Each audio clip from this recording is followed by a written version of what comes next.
asking the question, what purpose do film critics actually serve in scenarios like this? So I saw Stoops' video and I was like, you have a valid point.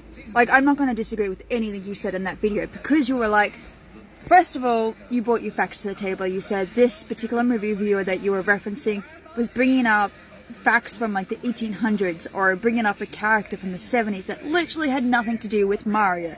I haven't seen Super Mario, so I have no opinion on it, hence why I haven't done a video on it. Now the thing is, I have a Bachelor in Creative Arts, which is a Bachelor in Film and TV, which I really want to put to use.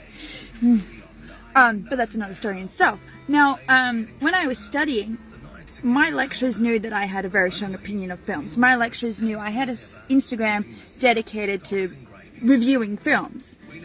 And they drilled into me, because we would watch films in class sometimes, and they'd be like, Laura, what's your opinion?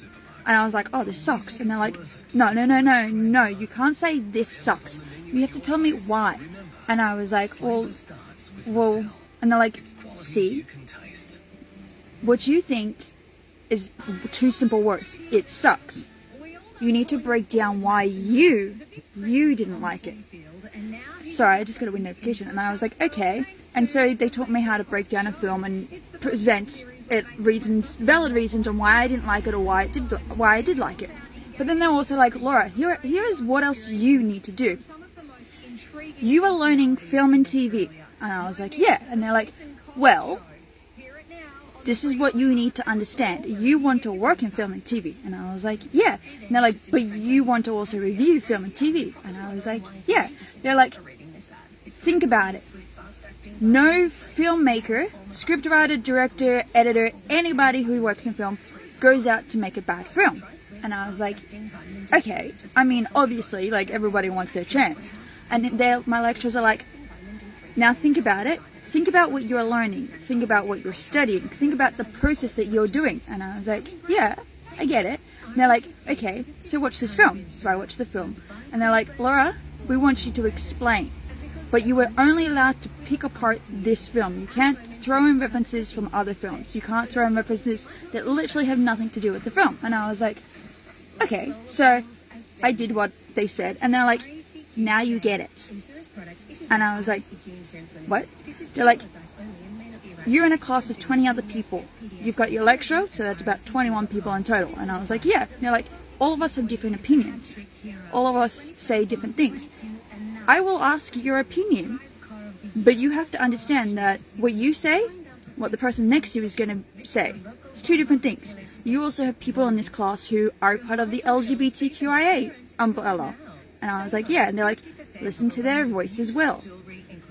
And I was like, okay, like, I need to listen to them. Like, I'm cisgendered. I don't have a lot of opinions when it comes to anything outside of that bubble.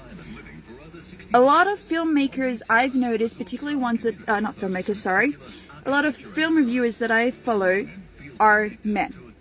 Are men over the age of 60.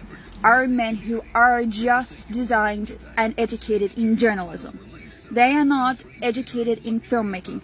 Now, Stoobs admitted that they are also educated in animation, which means their opinion is also going to be a lot different to my opinion. I'm not educated in animation. I did try to do some animation while I was studying. It went horribly wrong, and it's not a field that I want to work in. I would like to work in live action. But Stoobs knows what they're talking about when it comes to breakdown of animation films.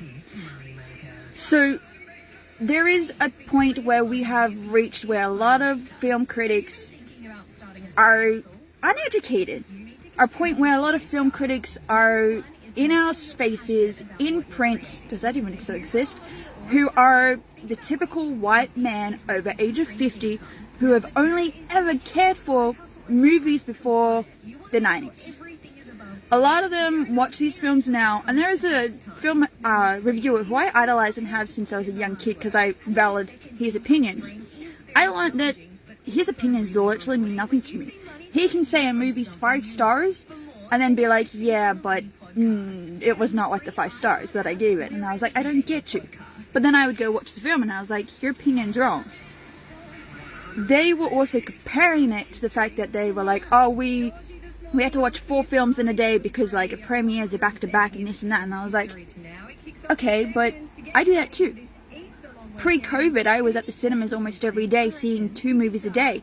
After COVID, well, movies are slowly drip feeding our way through.